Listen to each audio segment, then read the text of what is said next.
Virtualmente todos na Terra, independente de sua religião ou nacionalidade, reconhecem que existe alguma espécie de batalha ocorrendo no mundo entre as forças do bem e do mal. Uma luta colossal entre a luz e as trevas, a verdade e o erro, a opressão e a liberdade, o bom e o mal, e finalmente, a vida e a morte. Qual é a história por trás deste evidente paradoxo? Muitas religiões, assim como a Bíblia, ensinam que além deste véu tridimensional do mundo físico que vemos, existe outro mundo espiritual que não podemos ver. Nesta realidade invisível ao nosso redor, se desencadeia uma batalha titânica entre o herói supremo e justo contra o vilão mais cruel e maligno. A grande pergunta é: quem são esses personagens e como e onde começou esta crise cósmica? Este é o maior mistério de todas as épocas e a história mais fascinante e verdadeira que jamais tem sido contada. Esta crise envolve cada pessoa sobre a Terra. Sim, cada pessoa.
A história humana está repleta de cenas de guerras.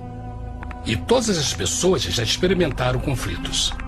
Mas para entender a origem do mal, devemos viajar ao passado para a Primeira Guerra do Universo. Porque esta guerra não aconteceu na Terra. Antes que o nosso mundo existisse, houve uma guerra no céu.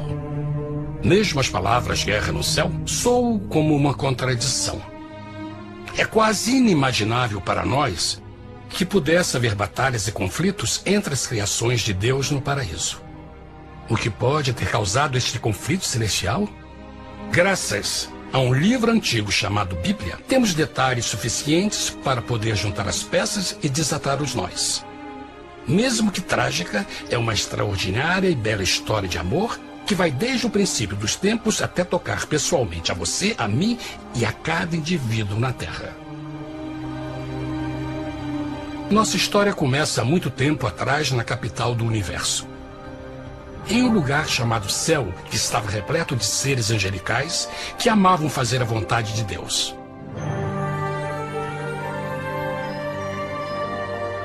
Sob o justo e amoroso governo do Criador, todo o céu desfrutava uma existência de felicidade e perfeita paz.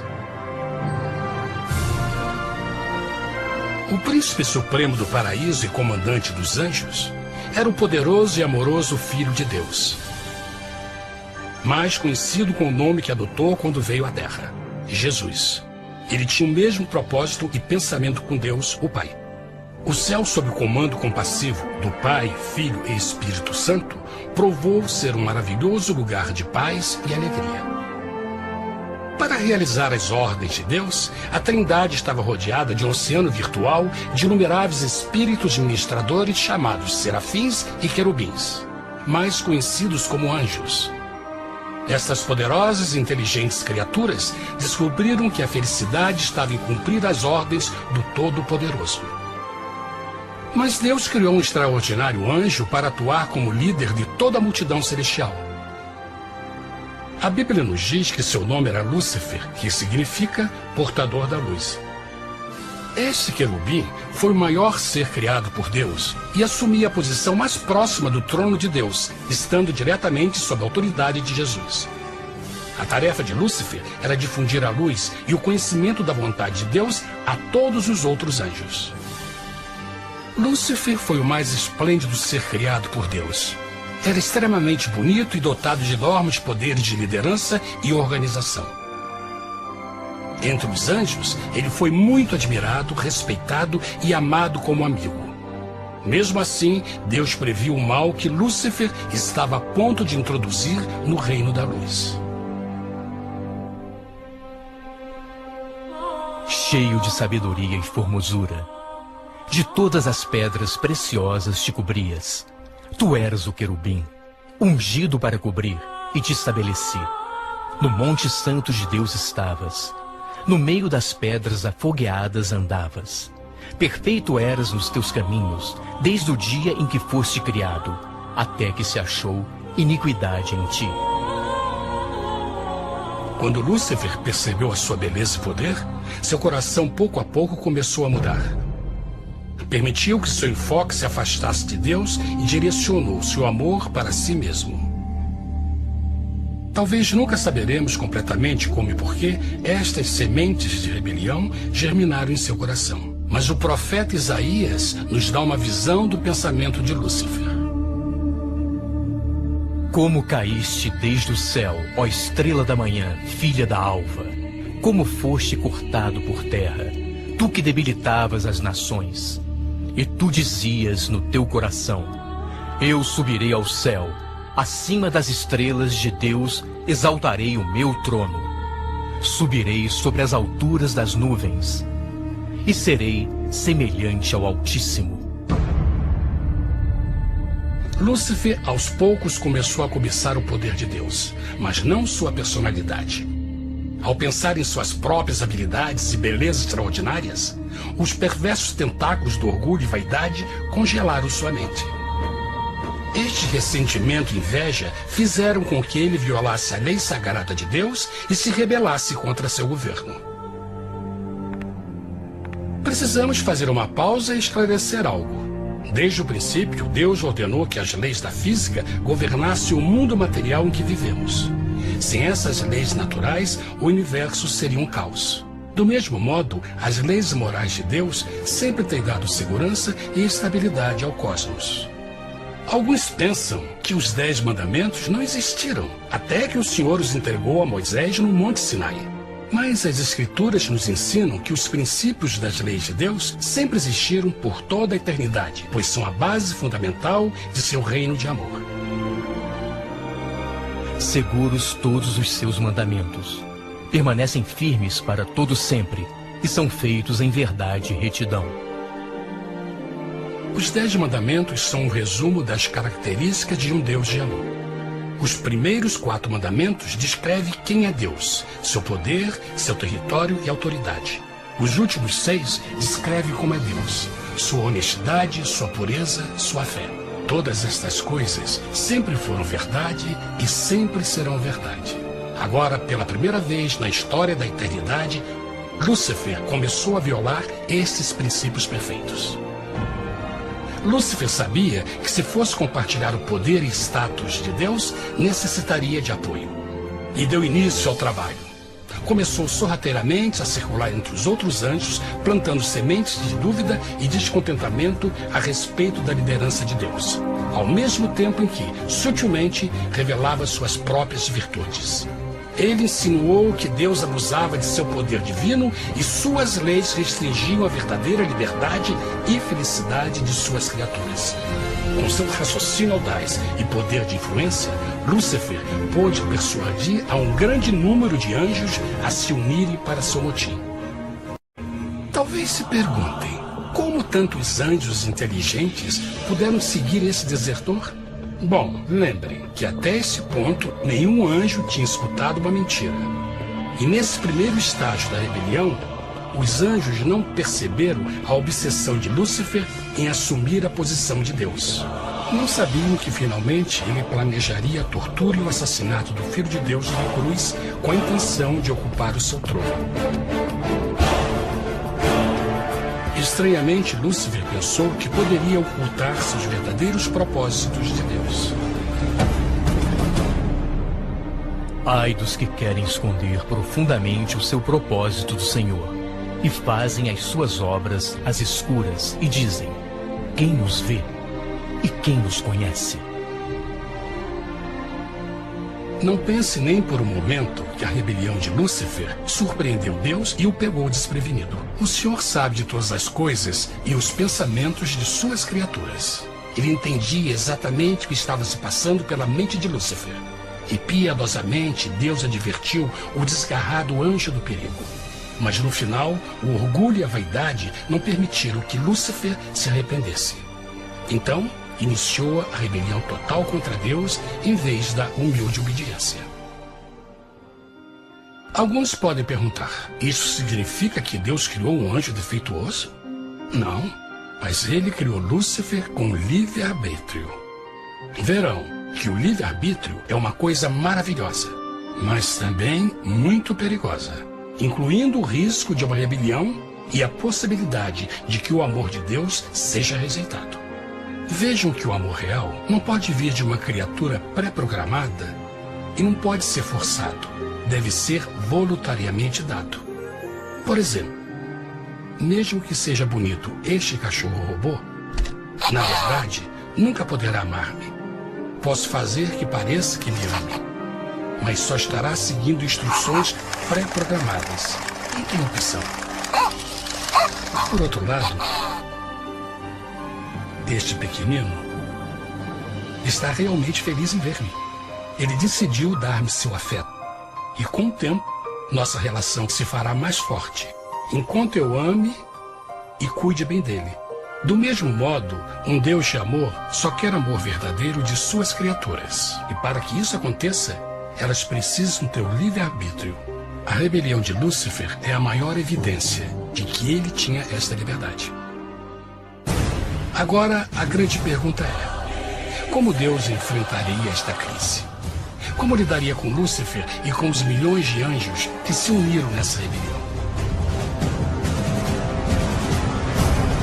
Muitos questionam: por que Deus não acabou imediatamente com a rebelião?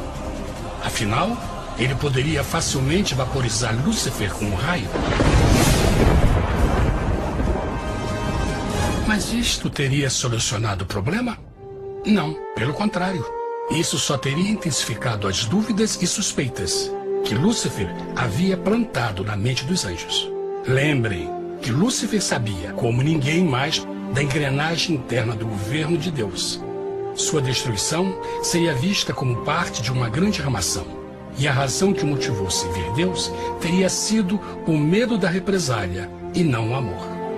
O Senhor sabia, na sua sabedoria, que a melhor forma de enfrentar a crise era permitindo que tudo seguisse o seu curso. Esta seria a única forma de se assegurar que o mal não se ergueria outra vez. Deixai crescer ambos juntos até a ceifa. E por ocasião da ceifa, direi aos ceifeiros: colhei primeiro o joio e atai-o em molhos para o queimar, mas o trigo ajuntai-o no meu celeiro. Na parábola do joio e do trigo, Jesus descreve que um tempo de crescimento é necessário para que uma planta revele sua verdadeira natureza. No seu entendimento infinito, Deus sabia que com o tempo, o caráter real de Lúcifer seria exposto e que os amargos frutos de sua rebelião seriam vistos. Até agora, os cidadãos do universo não estavam familiarizados com o pecado e até onde os levaria. Mas isso mudaria quando eles vissem por si mesmos sua terrível natureza autodestrutiva. Afinal, a sabedoria e o amor do governo de Deus seria para sempre confirmado e o universo estaria seguro. Quando Lúcifer e seus seguidores revelaram abertamente sua rebelião, o Senhor soube que não haveria paz se permitisse que eles ficassem no céu. Deveria impor um limite, entrar em ação e enfrentar os rebeldes. Mas Lúcifer e seus seguidores nunca sairiam por vontade própria ou pacificamente. O passo seguinte foi a guerra. E houve batalha no céu. Miguel e os seus anjos batalhavam contra o dragão. E batalhavam o dragão e os seus anjos. Mas não prevaleceram, nem mais o seu lugar se achou nos céus. E foi precipitado o grande dragão, a antiga serpente, chamada o Diabo e Satanás, que engana todo mundo. Ele foi precipitado na terra, e os seus anjos foram lançados com ele. A Bíblia não revela exatamente que tipo de armas foram usadas durante este conflito cósmico. Mas esta guerra foi como nenhuma guerra que os olhos mortais já viram. Apocalipse 12:4 nos diz que finalmente Lúcifer e 1/3 dos anjos de Deus foram expulsos do paraíso.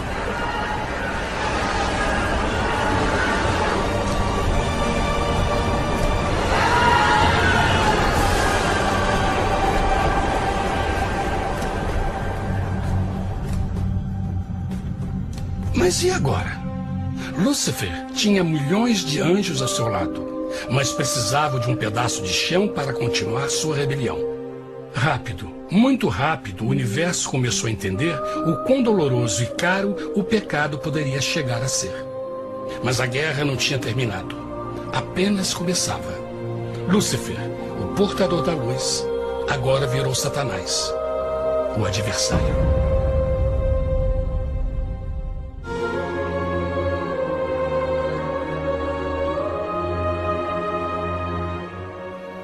Depois da guerra no céu, Satanás e seus anjos caídos foram expulsos da corte de glória. Por um tempo, o diabo e seus demônios vagaram pelo universo buscando inutilmente mundos que se compadeceram e se uniram à sua rebelião.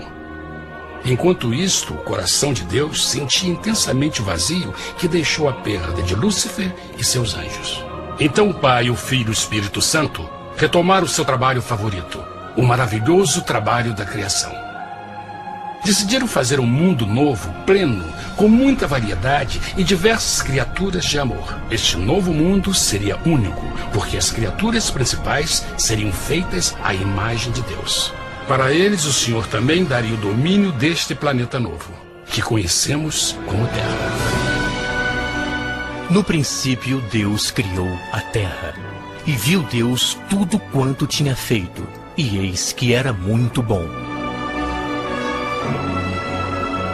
Que imagem maravilhosa! Deus forma um novo mundo, nosso planeta, Terra. E em cada maravilhoso dia da criação, algo novo e espetacular começa a fazer parte da cena. Por exemplo, no terceiro dia, Deus falou e uma linda e exuberante vegetação fez parte da existência. Plantas de todas as cores, formas e tamanhos. No quinto dia, o mundo estava repleto de espantosas e exóticas criaturas, que podiam tanto se elevar aos céus como deslizar pelas águas azuis. E outras podiam fazer as duas coisas. No sexto dia, houve a introdução de um grande número de animais terrestres. Desde o gigante elefante até o pequeno esquilo, cada um encontrou um lugar nesse novo planeta para viver em harmonia com o resto da criação. E também no sexto dia, Deus criou o homem.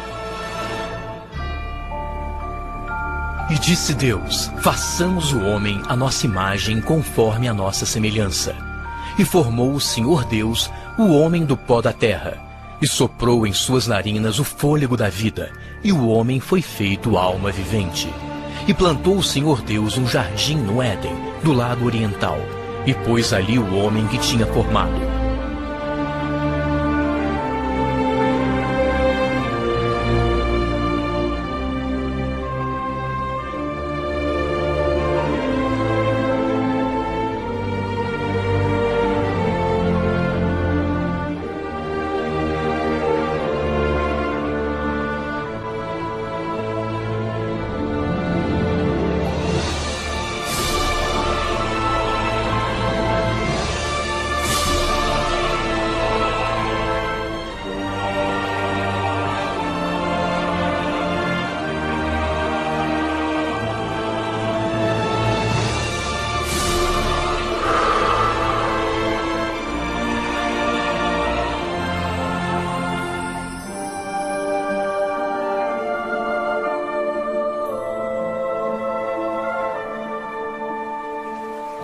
Mas que grande honra ser criado à semelhança de Deus, ser um indivíduo com liberdade de pensamento.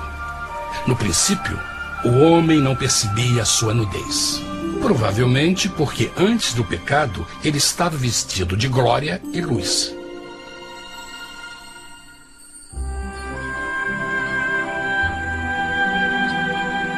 Deus também criou a companheira perfeita para Adão, sua bela esposa Eva.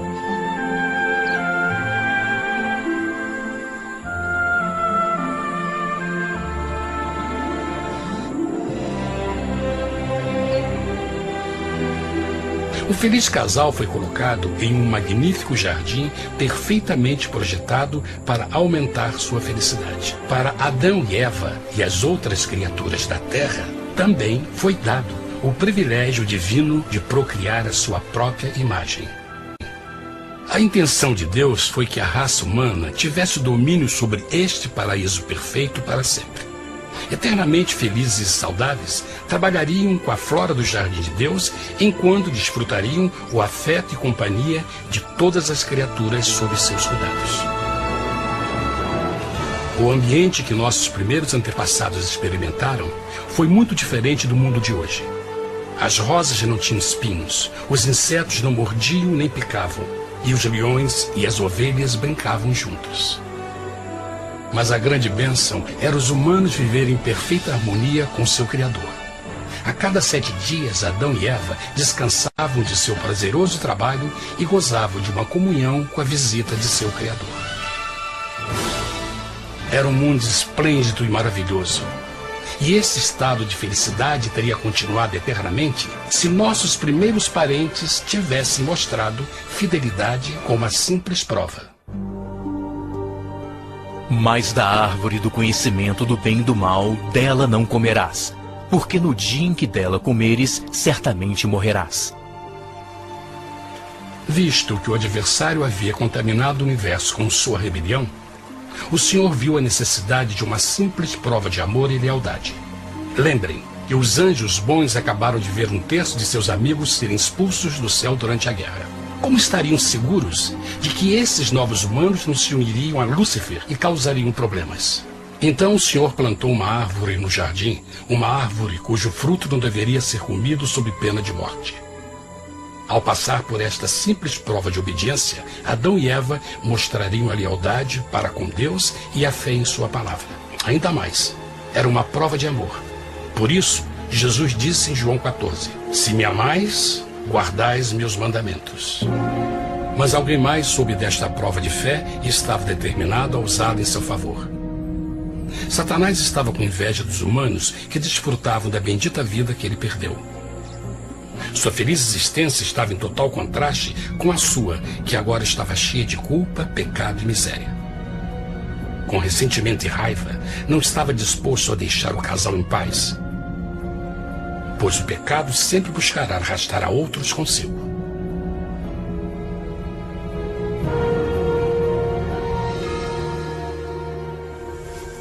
Então um dia, quando Eva estava concentrada em seu agradável trabalho, se viu sozinha e muito perto da árvore proibida. Foi quando Satanás viu sua oportunidade. Através de uma serpente hipnotizante, o anjo caído chamou Eva até a árvore e a envolveu em uma conversação.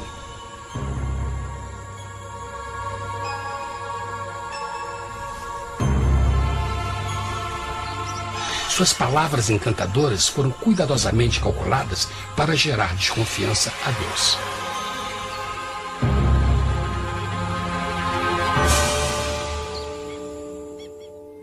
A serpente replicou à mulher, de modo algum morrereis.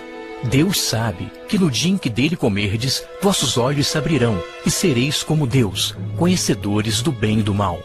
A mulher notou que a árvore era boa para comer, pois era atraente aos olhos e desejável para alcançar sabedoria. Colheu o seu fruto e comeu. Deu também ao seu marido, que comeu assim como ela.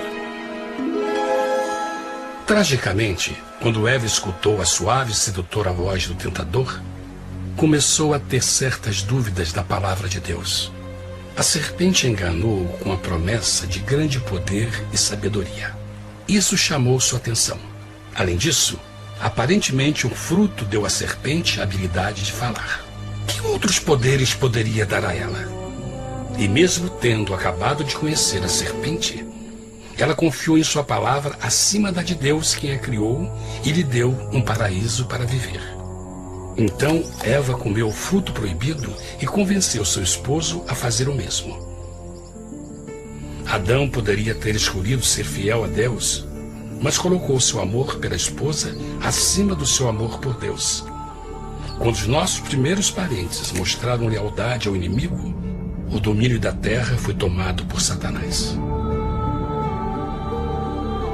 Não sabeis que, vos oferecendo a alguém para lhe obedecer, vos tornais escravos daquele a quem obedeceis? Ninguém pode servir a dois senhores. Este mundo agora seria o último campo de batalha entre o bem e o mal, e o coração de cada homem e mulher seria o prêmio. Adão e Eva não se deram conta desse tempo, mas seu momento de desconfiança e desafio abriria as comportas do sofrimento de milhões de pessoas durante milhares de anos.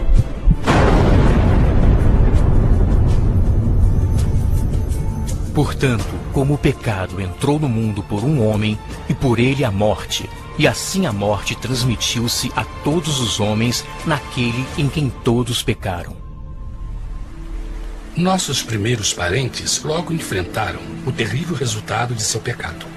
Em estado santo, Adão e Eva resplandeciam com túnicas de glória. Depois de pecarem, suas túnicas naturais de luz se desfizeram e eles ficaram mortificados com a sensação de sua nudez. Vergonha e temor tomaram lugar de sua alegria e paz e trataram de cobrir sua nudez com folhas. Agora eles se encontravam sob constante influência do diabo. Ao ceder à tentação, debilitaram sua natureza. E Satanás ganhou poder sobre a humanidade. As pessoas não podiam resistir às tentações do diabo com sua própria força. Por último, e o mais aterrador, se encontravam vivendo sob a pena de morte iminente. Deus havia advertido que a desobediência traria a morte. Já tinha experimentado a morte espiritual. Quanto tempo passaria para sofrerem a morte física também? Nesse ponto, seu futuro não tinha nada mais que escuridão e desespero. Tendo expulsado o homem, colocou diante do jardim do Éden os querubins com o cintilar da espada flamejante, para guardar o caminho da árvore da vida. Como o pecado provocou a expulsão dos anjos caídos de seu lar celestial, agora pela desobediência, Adão e Eva foram tirados de seu jardim, seu lar no paraíso. Tudo à sua volta estava mudando rapidamente, e a humanidade se encontrou suscetível às dores, doenças e finalmente à morte. Até os animais e plantas estavam infectados pela terrível maldição. Os espinhos e cardos agora apareciam em árvores e flores, e os animais que antes eram gentis começaram a se matar e a devorar uns aos outros. O pior resultado foi que o pecado separou a humanidade de Deus. Mas vossas iniquidades cavaram um abismo entre vós e vosso Deus. São vossos pecados que ocultaram de vós sua face, para não vos escutar. Na criação, foram dados a Adão e Eva a honra de falar com os anjos, e até com o Filho de Deus cara a cara. Mas Deus é tão puro e santo que nenhum mal pode existir na sua presença. Agora que os primeiros humanos tinham pecado, Deus afastou sua santa presença deles para a sua própria proteção. O pecado tinha queimado uma parte da alma do homem que já não podia ver a dimensão espiritual. Deste momento em diante, a comunicação com o céu seria limitada. Mesmo com todas estas maldições caindo sobre Adão e Eva, o coração do Senhor se encheu de compaixão. A lei que haviam violado não poderia ser alterada para salvá-los, pois é tão sagrada e imutável como Deus mesmo. O Senhor sabia que havia só uma maneira na qual o homem podia se redimir.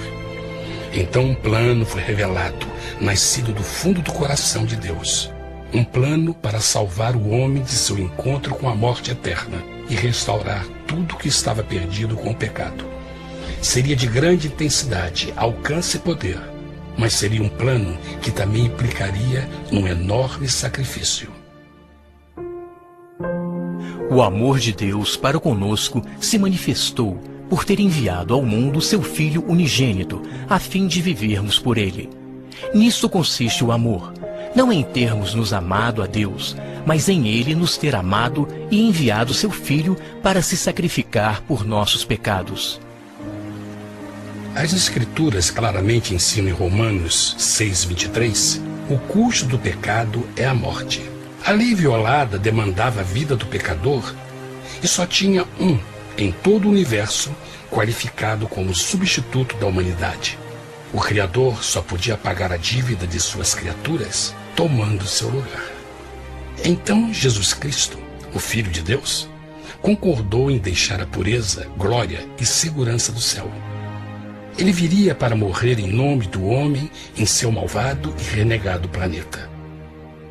Ele nasceria como um inocente e indefeso bebê, suportaria uma vida de dor e vergonha e mesmo assim viveria uma perfeita e vitoriosa vida. Finalmente, ele teria uma morte humilhante para poder ser o substituto da humanidade caída. Por seu sacrifício, a humanidade incrivelmente receberia uma nova oportunidade de ter a vida eterna. Seu sangue seria o resgate para um mundo raptado por Satanás. Este maravilhoso plano de redenção foi graficamente ilustrado no sistema de sacrifício de animais ordenado por Deus depois da queda do homem. O Senhor tinha avisado Adão e Eva que iriam morrer no dia em que comessem do fruto proibido. E como que permaneceram vivos? A Bíblia nos diz que imediatamente depois do pecado, Deus providenciou roupas na forma de peles de animais. É bom notar que o Apocalipse se refere a Jesus Cristo como a ovelha que foi morta desde o princípio do mundo. Isto indica que uma ovelha foi sacrificada no mesmo dia para prevenir suas mortes imediatas. Pela fé, neste sacrifício, suas mortes foram simbolicamente transferidas deles para a criatura inocente. A ovelha certamente era a representação de Jesus. Assim, um raio de esperança foi dado em uma situação de escuridão e desespero. Através do arrependimento e a fé no sangue do Messias, qualquer humano poderia uma vez mais ser filho de Deus. Mas mesmo com este grande plano para a humanidade, Satanás ainda tinha o domínio da terra. E a vida na terra não estava fácil. No mundo haveis de ter aflição, mas coragem, pois eu venci o mundo. Naturalmente, muitos se perguntam, como um Deus amoroso e poderoso permite dores e sofrimentos no nosso mundo atual? Mas está claro desde o Gênesis que Deus nunca quis que nós tivéssemos o conhecimento da dor dessa vida. Quando o mundo saiu das mãos de Deus, a terra era um maravilhoso paraíso. Foi o pecado de Adão e Eva que deu a Satanás o direito de assumir o controle deste planeta. Devido à sua trágica eleição, o diabo e seus súditos ganharam o poder de tentar e atormentar os humanos, introduzindo a doença, a dor e o sofrimento. Talvez fosse melhor perguntar: por que Satanás não tem o controle total da humanidade? A resposta é Jesus Cristo. Talvez já perceberam que a morte de Jesus na cruz deu a cada um de nós a oportunidade de sermos salvos, mas na verdade fez muito mais do que isso.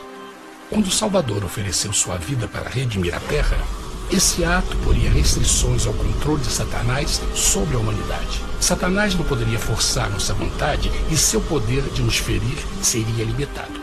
O sacrifício de Cristo também nos trouxe um tempo de prova, durante o qual poderíamos ver a diferença entre o governo de Deus e o de Satanás, e então decidir a quem servir. Finalmente, pelo sacrifício que fez Jesus, o reino de Satanás chegará ao seu final, e um dia a terra será devolvida ao homem mais maravilhosa do que era no princípio. Mesmo Adão e Eva tendo começado suas vidas como exilados do paraíso, ainda tinham esperança. Deus providenciou peles de animais sacrificados para se cobrirem. Mas o mais importante, ele prometeu o sangue do Cordeiro de Deus para pagar por seu pecado, se aceitassem Cristo e se arrependessem. Uma grande pergunta permanece: as pessoas aceitaria o grande presente de Deus?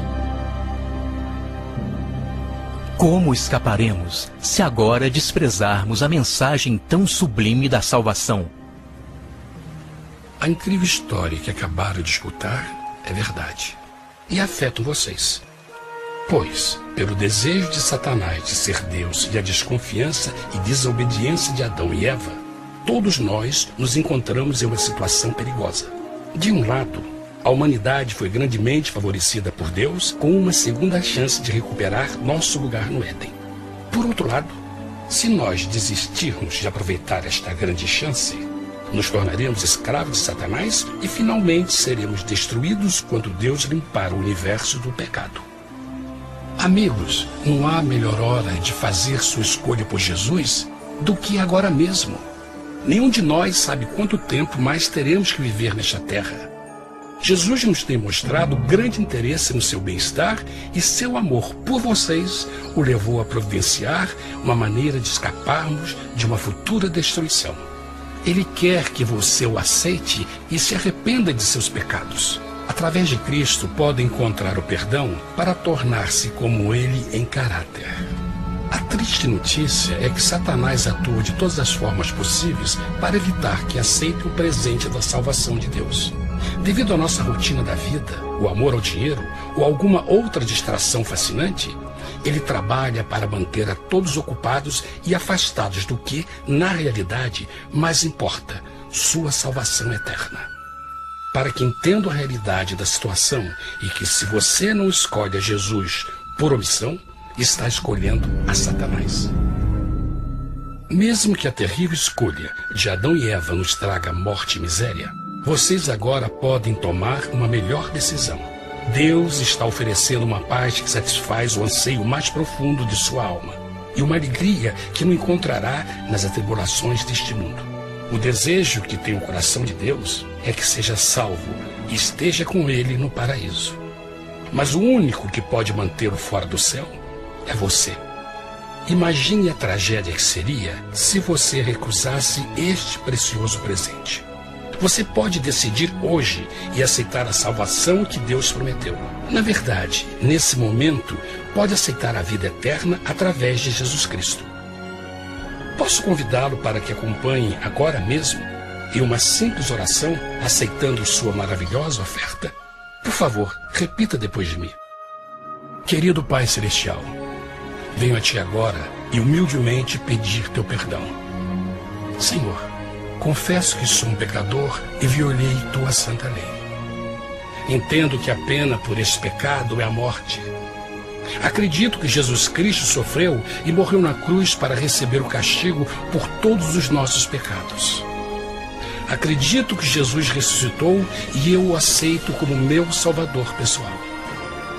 A partir deste momento em diante, Te dou o meu coração e eu o aceito como o Senhor da minha vida.